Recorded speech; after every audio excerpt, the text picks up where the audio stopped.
बिस्मिल्लाहिर्रहमानिर्रहीम। ओके बेटा, स्टार्ट करते हैं। तो अभी बेटा हम लोगों ने आपको मैंने फार्मूलाज दिए, ऑर्डिनरी एन्युटी का फार्मूला और एन्युटी ड्यू का फार्मूला। अभी हम कोई क्वेश्चन ओपन करूंगा मैं आपकी बुक में से, ये बुक मैंने ओपन की, इसी में से हम कुछ क्वेश्चंस करेंगे वन बाय वन। मैं पहले क्वेश्चन रीड करूंगा और उसके बाद फिर मैं आपको बताऊंगा कि आपने कौन सा फार्मूला कैसे यूज करना है। एक चीज बेटा याद रखिएगा कि एनओटी के क्वेश्चंस को फॉर्मूला लगाते हुए किन बातों को मद्देनजर रखना है वो मैं आपको अभी बताऊंगा। पहले मैं क्वेश्चन थोड़ा सा ओपन कर दूं आप लोगों के लिए, उसके बाद मैं आपको बताता हूं।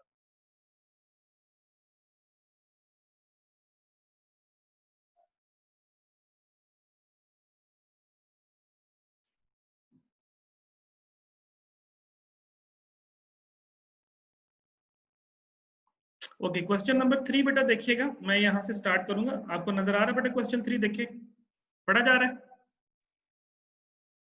हाँ जी सर, पढ़ा जा रहा है। ओके, अब एनओटी के क्वेश्चन को बेटा करने से पहले दो तीन बातों को मद्देनजर रखना है। पहले मैं वो दो तीन बातें आपको बता देता हूँ।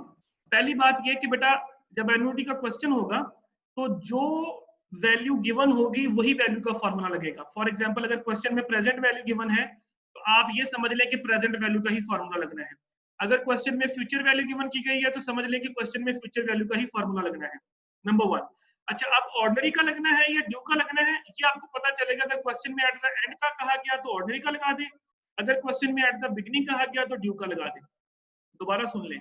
नंबर वन बेटा, एनओटी के क्वेश्चंस के अंदर जो वैल्यू गिवन की गई होगी उसी वैल्यू का फार्मूला लगेगा। अगर प्रेजेंट वैल्यू गिवन की गई है तो प्रेजेंट वैल्यू का फार्मूला लगेगा, अगर फ्यूचर वैल्यू गिवन की गई है तो फ्यूचर वैल्यू का फार्मूला लगेगा। अब मैं क्वेश्चन नंबर 3 आपके लिए रीड करता हूं। उसने बोला जॉ हर्नांडेस हैज इनहेरिट। तो मैंने बेटा आपको क्वेश्चन के अंदर अंदाजा लगाने के लिए कैसे पता चलेगा कि प्रेजेंट वैल्यू गिवन है या फ्यूचर वैल्यू गिवन है, तो मैंने एक नोट लिखवाया था कि अगर तीन वर्ड्स यूज हो क्वेश्चन के अंदर, इनहेरिट, करंट प्राइस या बोरो, इसका मतलब है कि प्रेजेंट वैल्यू वाज गिवन।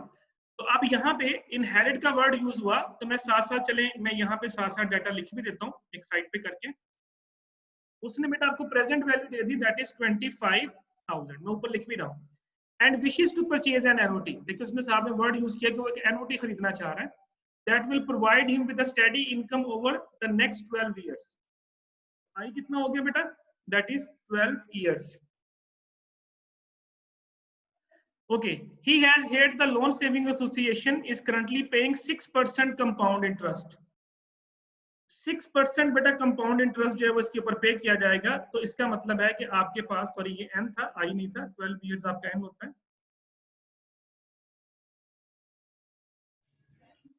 और आई है बेटा आपके पास 6%। अच्छा, अब देखें, अब मैंने तीन चीजें लिख ली, अब आगे क्वेश्चन पढ़ने की जरूरत नहीं है। एनओटी के क्वेश्चन के अंदर बेटा देखें हर फॉर्मूले के अंदर चार चीजें थी, प्रेजेंट वैल्यू, आई, एन और आर। वो आर क्या था? वो आर था बेसिकली आपका इक्वल इंस्टॉलमेंट इक्वल अमाउंट। वो जो फॉर्मूला आपने पीछे लिखा उसमें जो आर था, R multiply by 1 minus 1 over 1 plus I की power N divide by I वाला जो हमने फॉर्मूला पढ़ा था, उसमें जो आर था वो क्या था? Equal instalment. बेटा हर फॉर्मूले में चार चीजें हैं, प्रेजेंट वैल्यू, एन, आई और आर, और फ्यूचर वैल्यू में क्या था? फ्यूचर वैल्यू, एन, आई और आर। तीन हमें गिवन है। अब आगे क्वेश्चन पढ़ने की जरूरत नहीं है क्योंकि एनओटी का वर्ड यूज हुआ, इसका मतलब है कि इसमें हमने क्या फाइंड करना होगा, जो मिसिंग है वो आर होगा। अब आगे हम पढ़ भी लेते हैं, ये देखिए, if he were to deposit his fund but year end equal dollar amount would he be able to draw equal dollar amount। और देखिए बेटा क्या लिखा है, ईयर एंड। ईयर एंड का मतलब है कि आपने ऑर्डिनरी एनओटी का फॉर्मूला लगाना है, और equal dollar amount he would receive, तो आर आपने फाइंड आउट करना है। तो फॉर्मूला बेटा आप लगाएंगे यहाँ पे, क्योंकि आपके सामने फॉर्मूला था present value of annuity equal to R. अब मैं यहाँ पे डायरेक्ट तो नहीं लिख सकता, लेकिन आप लिखते हैं 1 माइनस 1 ओवर 1 प्लस आई, और इसकी जो आई का था, इसकी जो पावर थी वो एन था। ये बेटा यहाँ पे मैं जस्ट ऐसे लिख रहा हूँ, आप लोग इसको प्रॉपर लिखें जो मैंने आपको लिखवाया था। पावर एन था और डिवाइडेड बाय क्या था आपके पास? आई। ये फॉर्मूला है बेटा। अब आपने क्या करना है, आपने इसमें वैल्यूज पुट करनी है। प्रेजेंट वैल्यू आपके पास 25,000 गिवन है, आर हमने फाइंड आउट करना है, मल्टीप्लाई बाय 1 माइनस 1 ओवर, इसमें वैल्यूज पुट करें बेटा,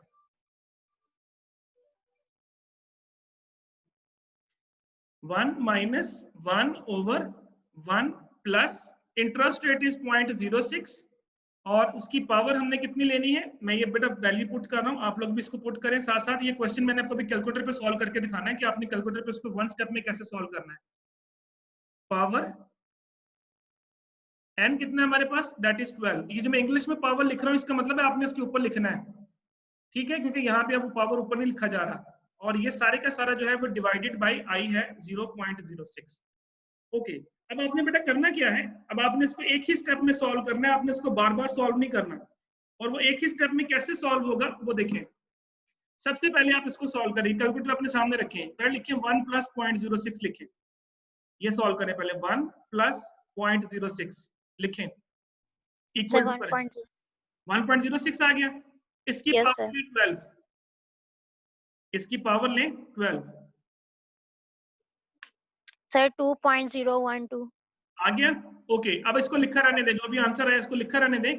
अब ये आपने बेसिकली इतना हिस्सा हल कर लिया, ठीक है, इतना पोर्शन आपने सॉल्व कर लिया। अब लिखिए 1 डिवाइडेड बाय, और एक बटन होगा आपके कैलकुलेटर के ऊपर आंसर का, ANS। Yes sir. Divided by answer करके इक्वल टू कर दें सर 0.4969 आंसर आ गया। अब आप करें 1 माइनस आंसर। अब ये वाला हिस्सा हल हो गया, अब करें 1 माइनस आंसर। सर 0.5030। ओके, अब आप कर दें जो भी आंसर है इसको डिवाइड का बटन दबाएं और 0.06 कर दें। सर 8.383। ओके जी, अब आपके पास ये जो सारा सॉल्व करके आया विच इज इक्वल टू 8.383। अगर आप अपना टेबल भी देखेंगे ना, एनओटी वाला टेबल अगर आपको देखना आता है, आप अगर 6 को यानी 12 को 6% में देखेंगे तो वहां भी आपको 8.383 नजर आएगा। यानी आपने इस स्टेप को एक ही हिस्से में सॉल्व करना है। दोबारा सुनिए कैसे किया, पहले आप इस नीचे वाले को सॉल्व करेंगे 1 प्लस 0.06 और उसकी पावर लेंगे 12, तो आपके पास ये इतना आंसर सॉल्व हो जाएगा। देन आप करेंगे 1 डिवाइडेड बाय आंसर, देन आप करेंगे 1 माइनस आंसर, और देन आप करेंगे डिवाइडेड बाय 0.06। तो ये देखिए आपके पास ये चीज कैलकुलेट हो गया। अब ये इधर मल्टीप्लाई हो रहा है, इधर आके क्या हो जाएगा, इधर आके ये डिवाइड हो जाएगा। 25,000 divided by 8.383 equal to r। इस तरह से बेटा आपने इसको सॉल्व करना है। क्या आंसर आया देखिए, सही 2981.9। 2981, चले राउंड ऑफ कर लेते हैं। This is answer of r। जी बेटा, समझ आई कैसे किया सॉल्व इसको? सर लाइट चली गई थी, रिपीट कर दें क्वेश्चन।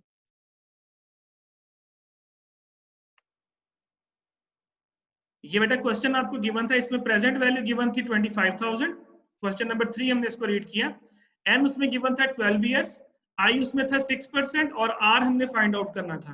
तो ये बेटा मैंने फॉर्मूला लिखा जो हम पीछे पढ़ के आए थे, r multiply by 1 minus 1 over 1 plus i की power n divided by i। ये फॉर्मूला हमने पीछे मैंने जो आपको लिखवाया था बुक में से, ये वो फॉर्मूला है।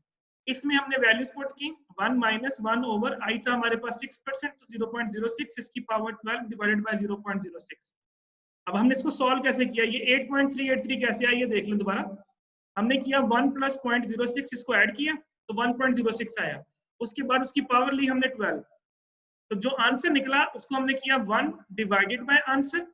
फिर एक आंसर आया उसको हमने किया 1 माइनस आंसर।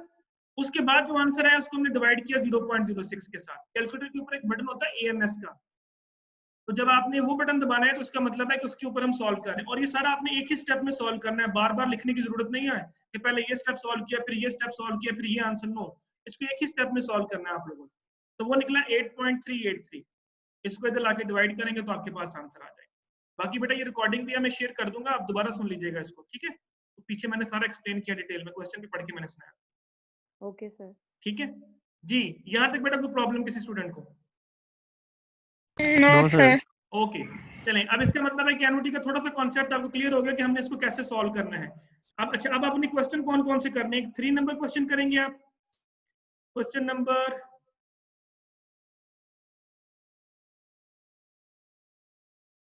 4 करेंगे,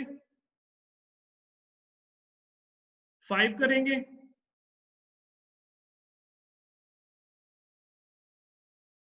आप लोगों को मैं लास्ट टाइम टिक करवाए थे क्वेश्चन, आपने कौन कौन से करने हैं प्रिपरेशन के लिए?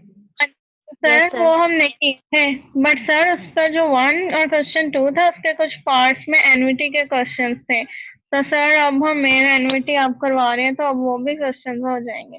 हाँ, वो कर लीजिएगा ना। अगर बेटा फिर भी प्रॉब्लम आई तो कोई मसला नहीं, नेक्स्ट क्लास में हम फिर डिस्कस कर लेंगे। Question number okay 1 sir. बाकी पार्ट्स हैं वो आप कर लीजिएगा एनओटी वाले। अगर आपको फिर भी प्रॉब्लम आएगी तो बेटा मैं फिर भी करवा दूंगा। अभी सिर्फ फिलहाल मैं टिक करवा रहा हूँ कि क्वेश्चन आपने प्रैक्टिस के लिए करने हैं। इनमें से हाँ जो जी। आपसे नहीं होगा वो आप मुझे बता दीजिएगा, मैं सॉल्व कर दूंगा यहाँ पे। Okay sir, thank you. 5 करेंगे, 6 करेंगे, आप 7 करेंगे, 8 करेंगे, 9 करेंगे।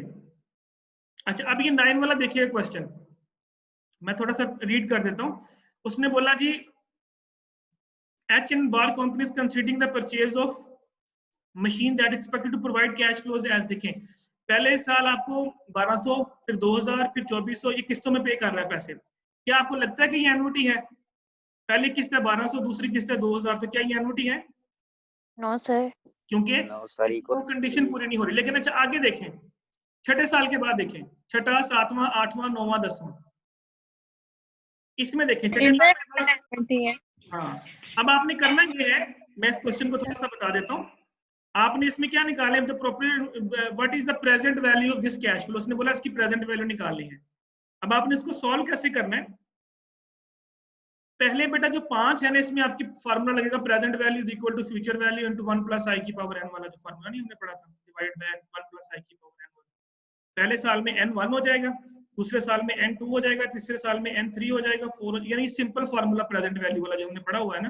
तो 5 आंसर आएंगे आपके, एक आंसर इसके साथ आएगा, इसमें n1 हो जाएगा, फिर n2 करके आई वही रहेगा 9% जो दिया हुआ है, फिर तीसरे साल में n3 हो जाएगा, चौथे साल में n4 हो जाएगा, पांचवें साल में n5 हो जाएगा। तो यहाँ तक आपने क्या कर लेना है, आपने 5 आंसर निकाल लेने हैं सिंपल। तो सर इसकी प्रेजेंट वैल्यू कौन सी होगी फिर फ्यूचर वैल्यू जो होगी? ये फ्यूचर वैल्यू होगी ना 1200, फ्यूचर वैल्यू 2000, फ्यूचर वैल्यू 2400, ये वाला फार्मूला बेटा मैं कह रहा हूँ ना। ये देखिए मैं आपको थोड़ा सा चलें बता भी देता हूँ।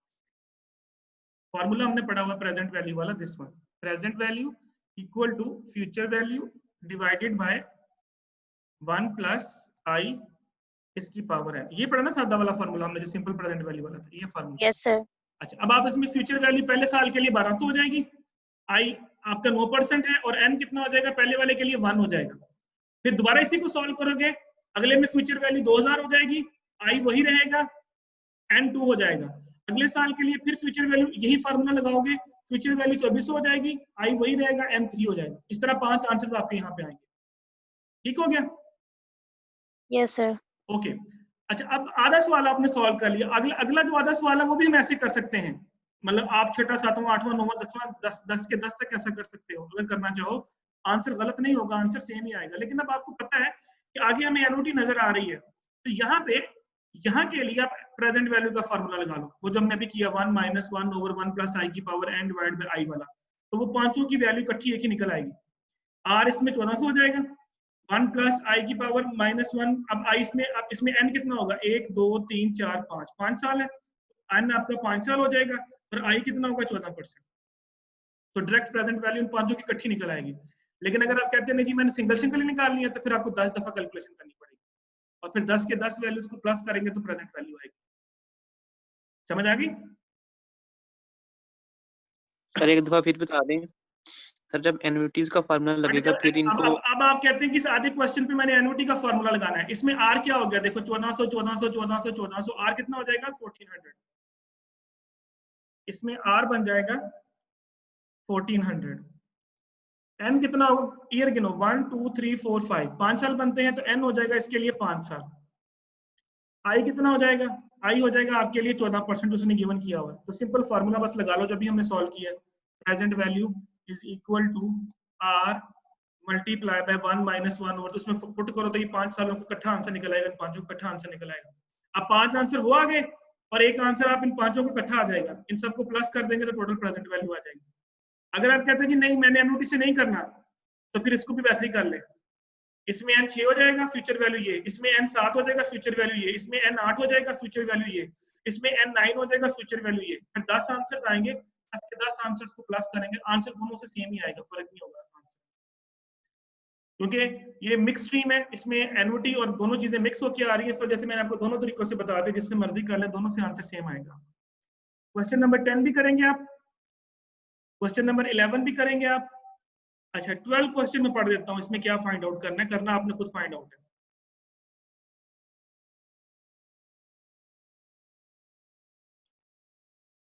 क्वेश्चन नंबर 12 देखें बेटा, उसने बोला कि एक कोहन 36 ईयर ओल्ड पर्सन है, वो 15 साल उसकी लाइफ एक्सपेक्टेंसी है, ठीक है। तो एन आ गया 15 साल। बेसिकली ये क्वेश्चन मैं यहाँ से स्टार्ट कर रहा हूँ, ए बी सी पार्ट से स्टार्ट कर रहा हूँ, बाकी ऊपर सारी कहानी लिखी हुई है। उसने बोला if Fino life uses a compound annual interest rate of 5%, यानी एन 15 साल है, आई कितना हो गया 5%, and its calculation but must Cohen pay, Cohen आज कितना पे करे, यानी कितना पे करे आज, तो इसका मतलब प्रेजेंट वैल्यू फाइंड करनी है। For an annuity which provide him with 10,000 per year, और 10,000 उसको हर साल मिलता रहे, तो ये क्या हो जाएगा आर, यानी एन हो गया 15, आई हो गया 5%, आर हो गया 10,000। सिंपल प्रेजेंट वैल्यू वाला फॉर्मूला लगा देना आपने, R into 1 minus 1 over 1 plus I की power N divide by I वाला, वैल्यूज पुट करेंगे, आपके पास प्रेजेंट वैल्यू का आंसर आ जाएगा। कर लेंगे। आर क्या है? आर बेटा ये देखें 10,000 पर ईयर लिखा नहीं हुआ, ये देखें 10,000 पर ईयर, तो बेटा इक्वल इंस्टॉलमेंट को बोलते हैं ना आर। हाँ जी sir, annual payment. Annual payment हो गया, एनुअल रिसीविंग हो गया, ये 10,000 पर ईयर लिखा हुआ ना, ये आर होता है फॉर्मूले में। Yes sir. जी बेटा, किसी को कंफ्यूजन है तो पूछ लें, अभी कोई इशू नहीं है, मैं बड़े आराम से पढ़ रहा हूँ उसको, कोई मसला नहीं है। टेक योर टाइम बेटा, अगर आपको नहीं समझ आ रही दोबारा पूछ लें, मैं दोबारा एक्सप्लेन कर देता हूँ।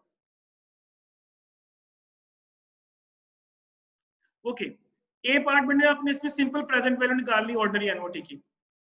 अच्छा बी पार्ट देखें, what would be the purchase price, फिर प्रेजेंट वैल्यू निकालनी बेटा, परचेज प्राइस उसने पूछा, what would be the purchase price, मैंने आपको बोला था परचेज प्राइस या प्राइस को बोलते हैं प्रेजेंट वैल्यू, ये फाइंड करनी है। If compound interest rate is 10%, बेटा जहां आपने 5% लगाया था ना, अब वहां आपने सिर्फ 10% लगा देना है, आर यही रहेगा, आई यही रहेगा, आई चेंज हो जाएगा 10% और एन आपका 15 ही रहेगा, दोबारा पीवी निकालना, सिर्फ उसने आई चेंज कर दिया, 5% की बजाय उसने क्या कर दिया 10% कर दिया बी पार्ट में। जी बेटा क्लियर? सर सबकी वैल्यू सेम रहेगी, सिर्फ इसके सेकंड बी पार्ट में सिर्फ आई चेंज हो जाएगा। बिल्कुल बिल्कुल, दोबारा पीवी ही निकालना है। सी पार्ट देखें, उसने बोला Cohen had 30,000 to put an annuity, Cohen के पास 30,000 पड़ा हुआ है, तो अब ये प्रेजेंट वैल्यू होगी, इसमें आपने क्या गिवन है present value. How much would he receive each year, हर साल वो कितना कितना रिसीव करे, तो क्या फाइंड करना है, आर फाइंड करना है सर, आर फाइंड करना है। इफ द इंश्योरेंस कंपनी पे 5% और आई कितना है 5%, एन ऊपर गिवन है 15 साल, अब इसमें आपने आर निकालना है सिर्फ, आर मैंने निकालना भी सिखाया पिछले क्वेश्चन में, हमने सॉल्व भी किया आर कैसे निकालना। Yes sir. तो 5% के साथ भी निकालना, और उसके बाद फिर उसने बोला 10% के साथ भी आर निकालना, यानी 2 दफा आर निकालेंगे, एक दफा आई 5% यूज करेंगे और एक दफा आई हम 10% यूज करेंगे।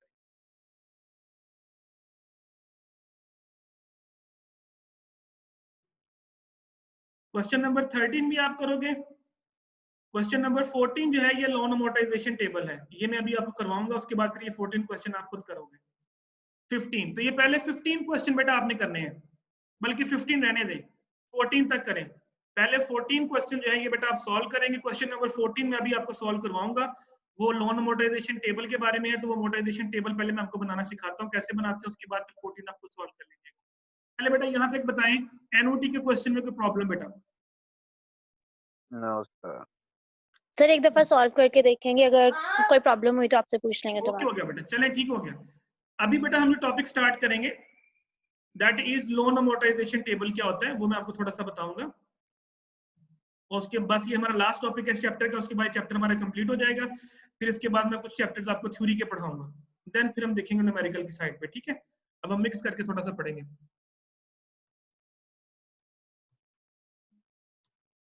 लोन अमोर्टाइजेशन स्केड्यूल, ये इसी चैप्टर का बेटा लास्ट टॉपिक है हमारा। क्या होता है बेटा लोन अमोर्टाइजेशन स्केड्यूल, ये आपने शायद पहले पढ़ा भी होगा, क्वेश्चन भी किए होंगे आपने बिजनेस फाइनेंस के अंदर, अगर आपने ये टॉपिक पढ़ा हो। जी बेटा, लोन अमोर्टाइजेशन स्केड्यूल नहीं पढ़ा। अच्छा नहीं पढ़ा। चले मैं बता देता हूँ बेटा।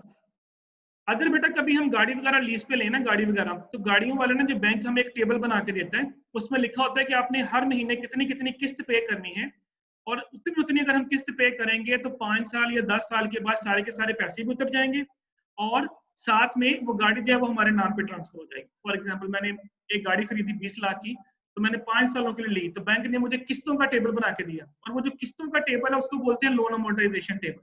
ये टेबल हमें क्या बताता है? ये बेसिकली हमें बताता है अ रीपेमेंट स्केड्यूल ऑफ, मैं यहाँ पर लिख भी देता हूं, principal amount and interest amount.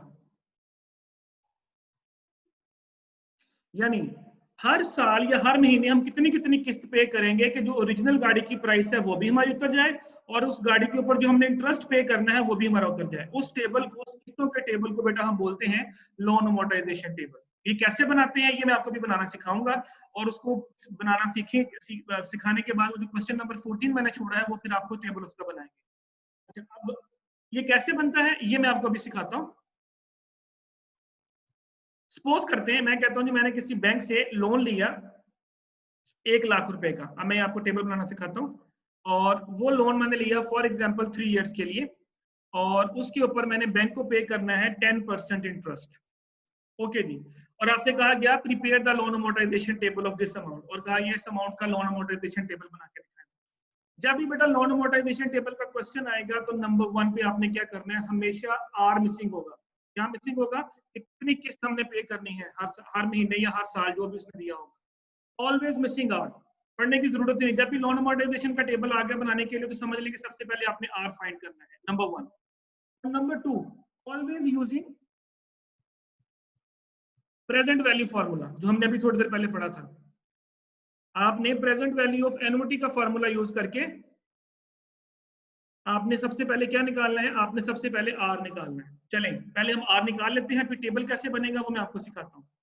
Okay ji, formula बेटा हमने थोड़ी देर पहले पढ़ा था, अभी दोबारा लिख रहा हूँ। Present value is equal to R multiply by 1 minus, आप लोग भी बेटा निकालें, मैंने ये अभी सिखाया आपको, 1 माइनस 1 ओवर 1 प्लस आई की पावर, या पावर में इंग्लिश में लिख रहा हूं n, और डिवाइडेड बाय आई। ये बेटा फॉर्मूला था, इसमें वैल्यूज पुट कर लेते हैं। प्रेजेंट वैल्यू सर ये 1 प्लस आई की पावर n के बाद ब्रैकेट लगेगी? जी बेटा, वो बेसिकली ये जो लास्ट वाला आई है ना, ये पूरी अमाउंट के नीचे है। ये जो लास्ट डिवाइड बाय आई है ना, ये सारा ऊपर वाला सॉल्व करने के बाद 1 माइनस 1 ओवर 1 प्लस आई की पावर n जो है ना, ये इसके नीचे है।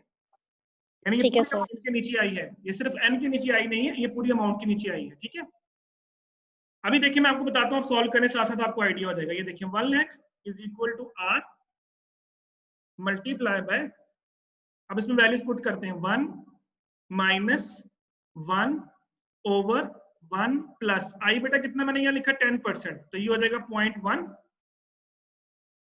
और इसकी पावर आपने लेनी है कितनी, 10।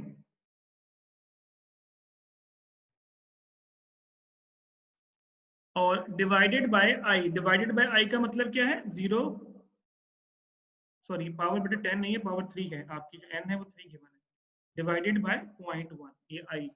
अच्छा, अब आपने इसको कैसे सॉल्व करना बेटा, थोड़ी देर पहले मैंने सिखाया था, दोबारा देख लें जिन लोगों को मिस हुआ था कि कैसे हमने आर निकाला था, दोबारा देखें। सबसे पहले लिखिए 1 प्लस 0.1, लिखे सब लोग, 1 प्लस 0.1 कितना हो गया, 1.1। 1.01 सर। नहीं बेटा 1.1 है ये, 10% 0.1 आएगा, 10% यस सर। 0.1 आएगा, तो 1.1 होगा ये। तो 1.1 की पावर ले 3, 1.331। ओके 1.1 की पावर आपने बेटा ली 3। ओके, आंसर लिखा रहने दें। अब करें 1 डिवाइडेड बाय आंसर, यानी 1 सर 0.7513। ओके लिखा रहने दें। फिर करें 1 माइनस आंसर, अब ये वाला 0.2486 डिवाइडेड बाय कर दें 0.1 से, 2.486। ओके अब आपके पास बेटा ये निकला r मल्टीप्लाई बाय 2.486। अब बेटा एक दफा दोबारा चेक कर लें कि ये सही निकाला कि नहीं निकाला। दोबारा देखिए मैंने कैसे किया, 1 प्लस 0.1 इसकी पावर ली हमने 3, जो आंसर निकला उसको किया 1 डिवाइडेड बाय आंसर, फिर जो आंसर निकला उसको किया 1 माइनस आंसर, फिर जो आंसर निकला उसको एंड पे जाके हमने डिवाइड किया 0.1 के साथ, तो हमारे पास 2.486 फैक्टर बन गया। अब इसको इधर लाके डिवाइड कर दें, देखिए क्या आंसर आया, divided by 2.486 equal to R. जी बेटा क्या आंसर आया, देखिए जरा बताएं आर का आंसर क्या है। Sir 40 22 5 40 22 5 22 5 point yes sir point 0.26 चले पॉइंट को इग्नोर कर देते हैं, 26 है तो हमने इसको राउंड ऑफ कर लिया, ये आपके पास आर आ गया। जी बेटा पहले यहां तक बताएं किसी को प्रॉब्लम आर कैलकुलेट करने में, क्लियर है? Yes sir. जी बेटा एनीवन एल्स? सर पावर 3 के बाद क्या किया था?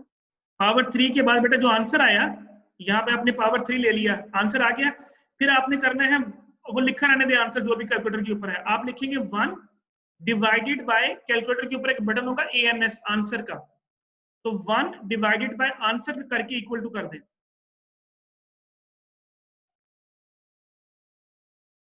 कर दिया? रिप्लाई करें बेटा, किया कि नहीं किया? सर कौन सा किसको क्लिक करना है, आपने क्या बताया? ANS लिखा होगा बेटा कैलकुलेटर के ऊपर, एक बटन होगा आंसर का ANS, देखिए कैलकुलेटर के ऊपर एक बटन होगा इक्वल टू के साथ ANS का आंसर का, यस सर। लिखा हुआ है ना, ये बटन प्रेस कर रहे हैं, पहले आप लिखिए 1 + 0.1 की पावर 3 ले लिया, उसको लिखा रहने दें, फिर आपने करना है 1 डिवाइडेड बाय ANS दबा दें, इक्वल टू कर दें दबा के, किया?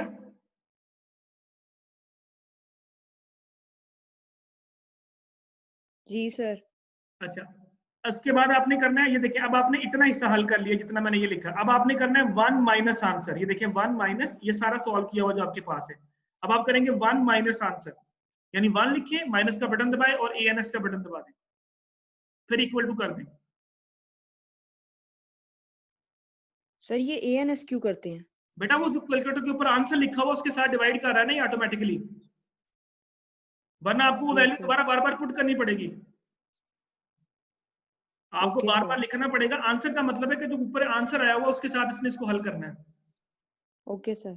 हाँ 1 माइनस आंसर करेंगे, फिर जो एंड पे आपने डिवाइडेड बाय 0.1 कर देना बस, तो देखिए ये आ रहा 2.486 करके देखिए एक दफा।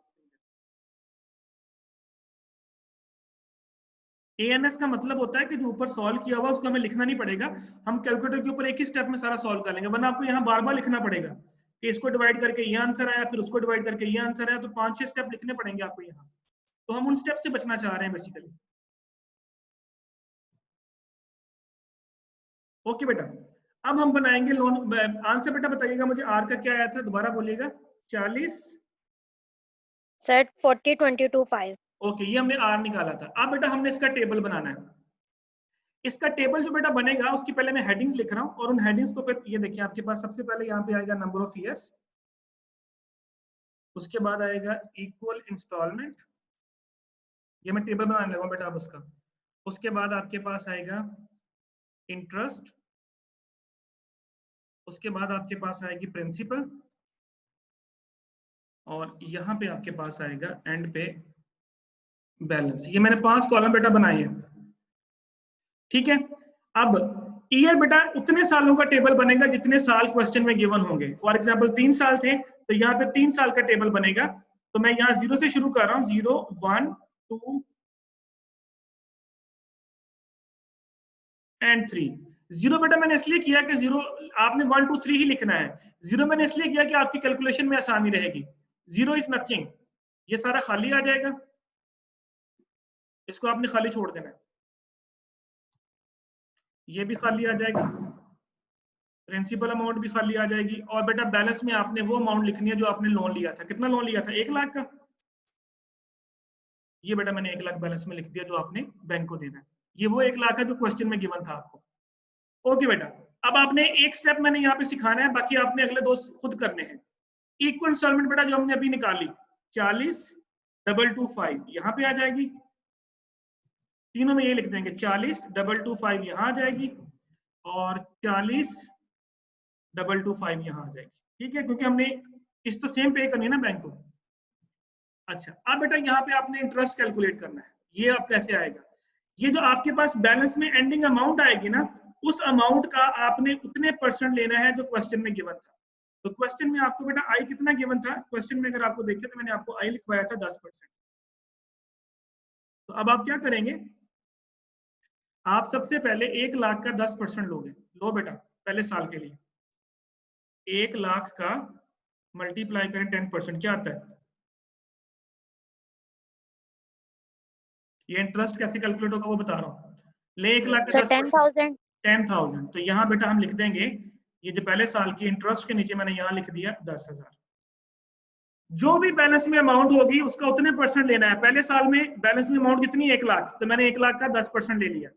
अच्छा, अब इक्वल इंस्टॉलमेंट है 40,225, इंटरेस्ट है 10,000। अब आपने 40,225 में से 10,000 को माइनस कर देना है, यानी इक्वल इंस्टॉलमेंट में से आपने माइनस कर देना है इंटरेस्ट को। तो क्या आ गया, 30,225। ठीक हो गया। उसके बाद अब आपने बैलेंस करना है, इस 1 लाख में से अब आपने ये 30,225 माइनस कर देना है। ये जो 1 लाख बैलेंस आपको गिवन है इसमें से अब आपने माइनस कर देना है 30,225। करें 1 लाख में से 30,225, 6977 बेटा ये आपके पास पहला साल कैलकुलेट होके आ गया। अब देखिए इसका मतलब है कि हमने 40,225 की जो किस्त पे की है बैंक को, उसमें हमने 10,000 इंटरेस्ट का पे किया है और 30,000 जो है वो हमने प्रिंसिपल अमाउंट का पे किया। प्रिंसिपल अमाउंट वो जो गाड़ी की असल मालियत है, और उसके ऊपर हमने इंटरेस्ट कितना पे किया, 10,000। तो टोटल किस्त कितनी बनी, 40,225 की। तो पहले साल जब हम 40,225 पे कर देंगे तो हमारे जिम्मे कितने पैसे रह जाएंगे, 69,777 रुपए रह जाएंगे। समझ आया बेटा? पहले साल सर 5 आता है लास्ट। यस सर 5 है लास्ट पे। 5 है, ओके चलें 5 है लास्ट पे, ठीक है। सर ये यहाँ पे इंटरेस्ट है जो अब हमारे पास जो बैलेंस आया 69,775, सर इस पे हम 10% लेंगे। बिल्कुल बेटा। अब सेकंड ईयर के लिए आपके पास जो रिमेनिंग बैलेंस है वो है, ये देखिए मैं लिख रहा हूँ, उसी को लिख रहा हूँ। सेकंड ईयर के लिए अब आपने क्या करना है, 69,775, ये जो आपका आंसर बचा बैलेंस का, इसका अब आपने 10% लेना है। ले बेटा, तो ये बनेगा 69,775। तो 0.5 को हम इसको राउंड ऑफ कर लेते हैं, 68 कर लेते हैं। पॉइंट्स को इग्नोर कर दिया करें, ठीक है, राउंड ऑफ कर लिया करें। ओके बेटा, हमारे पास आंसर आ गया 6978। अब आगे बेटा फिर वही करना है, 40,225 में से इसको माइनस करें। सर 33,247। 33,247। ओके, अब आप 69,000 में से इसको माइनस कर दें। स्पीड अप करें बेटा, टाइम थोड़ा रह गया हमारा, वीडियो खत्म होने वाली है। मैं कहता हूँ ये क्वेश्चन कंप्लीट हो जाए हमारा। 69,000 में से 33,000 बेटा माइनस 36,528। 36,528। ओके बेटा, अब हमने तीसरे साल के लिए निकालना है। तो बेटा यहाँ पे आप तीसरे साल का जब इंटरेस्ट निकालेंगे तो कैसे करेंगे, सेम बेटा वही तरीका।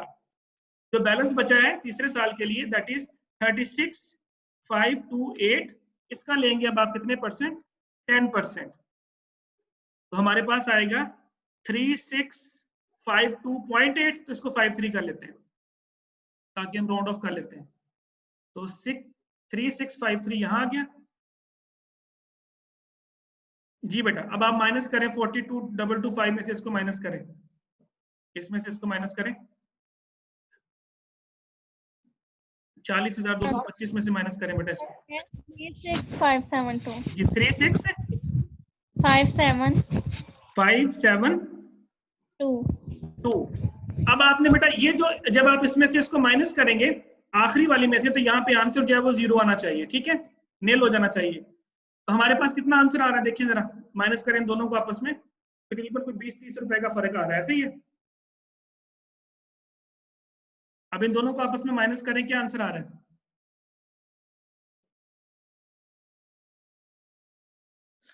वैल्यूज 36,528 में से 36,572 माइनस करें, माइनस में आंसर आ रहा होगा, बताएं कितना आ रहा है।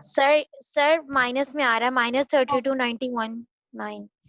बेटा 36,528, 36,572, तो मेरा ख्याल 39-40 रुपए का फर्क पड़ रहा है बेटा, हजारों में तो फर्क नहीं है। 36,528 में 36,572 माइनस करना है, तो मेरा 30 या 40 रुपए का फर्क है। 42 -42 आंसर। यहाँ पे जो आंसर है ना बेटा वो 0 आना चाहिए, ठीक है। यहाँ पे आंसर क्या आना चाहिए? 0। लेकिन अगर आपका यहाँ पे आंसर 100 तक आ जाए प्लस में या नेगेटिव में तो भी ठीक है। उसकी वजह क्या है? क्योंकि हम यहाँ पे पॉइंट्स को इग्नोर करते आ रहे हैं, हम पॉइंट्स को राउंड ऑफ करते आ रहे हैं, वरना आपका यहाँ पे आंसर एग्जैक्ट 0 आएगा। मैंने बोला कि अगर आपका आंसर 50 या 100 तक भी यहाँ पे आ जाए तो क्वेश्चन आपका ठीक होगा। अब हमारा आंसर एग्जैक्ट 0 क्यों नहीं आया? उसकी वजह यह है कि हम यहाँ पे वैल्यूज को राउंड ऑफ कर रहे हैं, हम पॉइंट्स के बाद पूरी वैल्यूज नहीं लिख रहे हैं, वरना होना ये चाहिए कि पॉइंट्स के बाद जितने डिजिट्स हैं वो सारे यहाँ पे लिखे, तो एग्जैक्ट आंसर यहाँ पे 0 आएगा। तो दिस इज बेटा कि how to make amortisation table, कैसे बनाते हैं बेटा। यहाँ तक कोई प्रॉब्लम बेटा पहले पूछे। सर ये लास्ट वाला जो स्टेप में इसमें इंटरेस्ट और प्रिंसिपल दोनों को माइनस करके वहां पे 0 आना चाहिए ना बैलेंस में। बेटा बस जिस तरह पहले स्टेप करते आ रहे हो, ये वाला इसमें से इसको माइनस किया बस, हम पहले भी ऐसे ही करते आ रहे हैं। सर मुझे कंफ्यूजन हो रहा है सर, वो कंफ्यूजन हो गई थी। नहीं इसको कैसे माइनस करना है बेटा, स्टेप वही रहने हैं, बस एंड वाला जो तीसरा मतलब जितने साल के लिए टेबल बना रहे हैं ना, उसका जो एंड वाला साल होगा ना यहाँ पे बैलेंस 0 करेगा वो। सर अगर 50 या 100 से अबव आता है बैलेंस तो फिर वो कैसे गलत होगा? एक्सेप्टेबल है, हजारों में नहीं होना चाहिए, 50, 100, 120 तक हो जाए तो इट्स ओके, क्योंकि हम पॉइंट्स को इग्नोर कर रहे हैं, मैं बता तो रहा हूँ। हजारों में नहीं होना चाहिए, फिर गलत है, फिर आपने पीछे से आर कैलकुलेट गलत किया होगा। अंडरस्टैंड बेटा, यहां तक समझ आ गई? चले बेटा, अब आपने जो क्वेश्चन नंबर 14 है ना, वो अब आपने खुद करना है, क्योंकि मेरे पास ये टाइम बिल्कुल शॉर्ट है, सिर्फ लास्ट मिनट चल रहा है। तो सीआर साहब अब आपने ये करना है कि ये जो अटेंडेंस है ये मुझे आप मार्क करके सेंड कर देंगे, ठीक है। और जो स्टूडेंट्स प्रेजेंट है उनको प्रेजेंट कर इसकी स्नैपशॉट ले लें आप लोग सभी। तो बेटा आप क्वेश्चन कीजिएगा, जो हमारी नेक्स्ट क्लास होगी हम यहीं से स्टार्ट करेंगे, दोबारा इसी चैप्टर से मैं स्टार्ट करूंगा। इस चैप्टर में जो आपको प्रॉब्लम्स आ रही होंगी वो प्रॉब्लम्स आप पहले मेरे साथ डिस्कस करेंगे, देन फिर बेटा हम आगे कंटिन्यू करेंगे नेक्स्ट चैप्टर। ओके ठीक हो गया, हम यहीं से स्टार्ट करेंगे नेक्स्ट क्लास इंशाल्लाह। चले बेटा, थैंक यू सो मच बेटा, ओके, अल्लाह हाफिज।